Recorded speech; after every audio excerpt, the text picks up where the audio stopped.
Tea media ప్రేక్షకులకు స్వాగతం, సుస్వాగతం.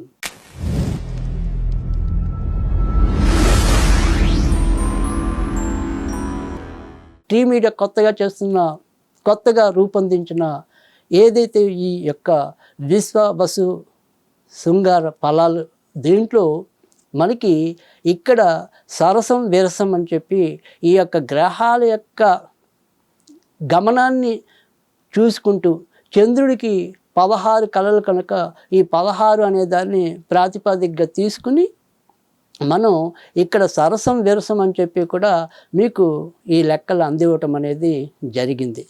కనుక ఈ యొక్క ఫలాలు ఏవైతే ఉంటాయో మరి ఏదో సరదాగా తీసుకునే వాళ్ళకి ఇటు సరదా లేదు, నిజంగానే ఒక జ్యోతిష భావనతో మరి తెలుసుకుందాం అనుకునే వారికి ఆ రకంగాను, అంటే ఎవరు ఏ రకంగా తీసుకున్నప్పటికీ కూడా వారందరికీ కూడా ఎంతో కొంత ఇది ఉల్లాసాన్ని, మార్గ నిర్దేశకాన్ని చేస్తుంది అని ఒక సంకల్పంతో చేస్తున్న ప్రయత్నమే ఈ యొక్క శృంగార ఫలాలు కార్యక్రమంలో ఇప్పుడు మరి కర్కాటక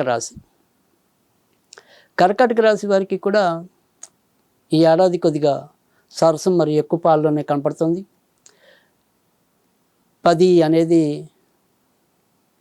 సరసం ఉంటే మరి విరసం అనేది కేవలం 4 అనేది కనపడుతుంది. అయితే ఇక్కడ ఈ కర్కాటక రాశి, మిథున రాశి ఈ రెండుకి ఉన్న ఇదేంటంటే కనుక మిథున రాశి వాళ్ళకి ఏదైనా సరే ఈ క్షణిక ఆవేశం అనేది కొద్దిగా ఎక్కువ ఉండటం అనేది ఉంటుంది. అదే కర్కాటకం కూడా ఇంచుమించు అలాంటిది. వీళ్ళకి ఏదైనా సరే ఒక భావోద్వేగం అంటే సడన్ ఎమోషన్ అనేది వీళ్ళకి ఈ కర్కాటక రాశి వాళ్ళకి ఎక్కువగా ఉంటుంది. సో దానివల్ల ఏంటంటే వీళ్ళు ఆపోజిట్ ఏదైతే ఉంటుందో అది సాధారణంగా మనకి శనికి సంబంధించిన రాశి కదా, మకరంలో పడుతుంది. సో మకరం అనేది అంటే ఈ యొక్క ఇదేమో కర్కాటకం అనేది చంద్రుడు, మకరం అనేది అక్కడ శని. అందుకని చాలా సందర్భాల్లో ఏంటంటే వీళ్ళు వెళ్ళినంత స్పీడ్గా ఆపోజిట్ వాళ్ళు వెళ్ళలేకపోవచ్చు. వీళ్ళకేమో అన్నీ లేడికి లేచిందే పరుగు. ఇప్పుడు నాకు 3 వచ్చింది, నువ్వు ఎక్కుతావా లేదా అన్నట్టు ఉంటుంది వీళ్ళ పరిస్థితి. కానీ అలా ఒక్కోసారి ఆ రకమైన పరిస్థితి అవతల ఉండకపోవచ్చు. అయితే ఏదైనప్పటికీ కూడా ఏదైనా సరే అంటే వీళ్ళు బాధ వచ్చినా సంతోషం వచ్చినా అన్నీ తొందరగానే మర్చిపోయి మళ్ళీ తొందరగానే మా మూడ్లోకి వచ్చేయటం అనేది ఉంటుంది. కాబట్టి అది కొంతవరకు వీళ్ళలో మనం మెచ్చుకోదగిన అంశంగా చెప్పాల్సి ఉంటుంది. అయితే అదృష్టవశాత్తు ఏంటంటే ఇప్పుడు ఏదైతే వీళ్ళ యొక్క ఆపోజిట్ రాశి ఏదైతే ఉందో అది మకరానికి ఇప్పుడేమో ఏలినాటి శని తొలగిపోయింది. సరే వీళ్ళకి అందుకని ఇక్కడ ఏమైందంటే కనుక ఇప్పుడు కొద్దిగా భార్యాభర్తలు ఇద్దరు కూడా కొంత ఆ రకమైన ప్రయత్నంలో ముందుకు వెళ్ళడానికి లేదా ఏదైనా సరే ఈ సంసార భారంలో కానీ తర్వాత మరి బతుకు భారంలో కానీ ఏదైనా అలసిపోతున్న రీతిలో ఉంటే కనుక కొంత ఈ ఏడాది వీళ్ళకి ఉపశమనం లభించే పరిస్థితి ఎదురవుతుంది.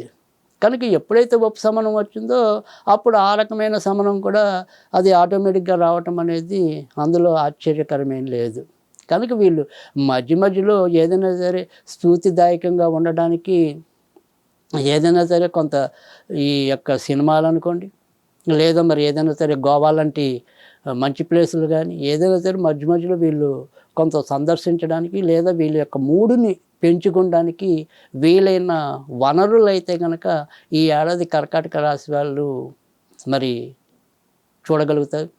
తర్వాత రెండోది ఏంటంటే ఈ ఏడాది ఏదైనా సరే మరి కొత్తగా పెళ్ళైన దంపతులు ఎవరైనా ఉంటే వాళ్ళు కూడా మరి కొంత బాగానే చెలరేగిపోయే పరిస్థితి కనిపిస్తుంది. కానీ ఇందులో ఏదైనా సరే కొంత ఇబ్బంది పడితే అది కొద్దిగా పుష్యమైన నక్షత్రం వాళ్ళే కొంత ఇబ్బంది పడాలి. వీళ్ళు కొంత తెలియని ఒక జడంగా ఉండటం. సో ఈ యొక్క అన్ని రకాల తత్వాలు కొంత వీళ్ళు ఒకసారి భరించలేకపోవటం అనేది, అన్ని ప్రదేశాలు ఒక్కోసారి వీళ్ళు కొద్దిగా సిగ్గరిగా ఉండటం అనేది కానీ, సో ఈ రకంగా కొంత ఏదైనా ఇబ్బంది పడితే కొద్దిగా పుష్యమి నక్షత్రం వారికి ఉంది. కానీ కర్కాటకంలో మిగతా 2 నక్షత్రాల వల్ల ఆశ్లేష తర్వాత మరి పునర్వసు 4వ పాదం వీళ్ళకి ఈ ఏడాది కొంతవరకు ఈ శృంగార ఛాయలు కూడా ఎక్కువగానే కనిపిస్తున్నాయి. కనుక వీళ్ళకి ఏదైతే ఈ ఏడాది ఆ రకంగా మరి ఖచ్చితంగా ఆనందాన్ని రస పిపాసని కలిగి ఉంటారు కనుక మరి ఆ రకమైన ఆనందాన్ని అయితే కనుక పొందగలుగుతారు.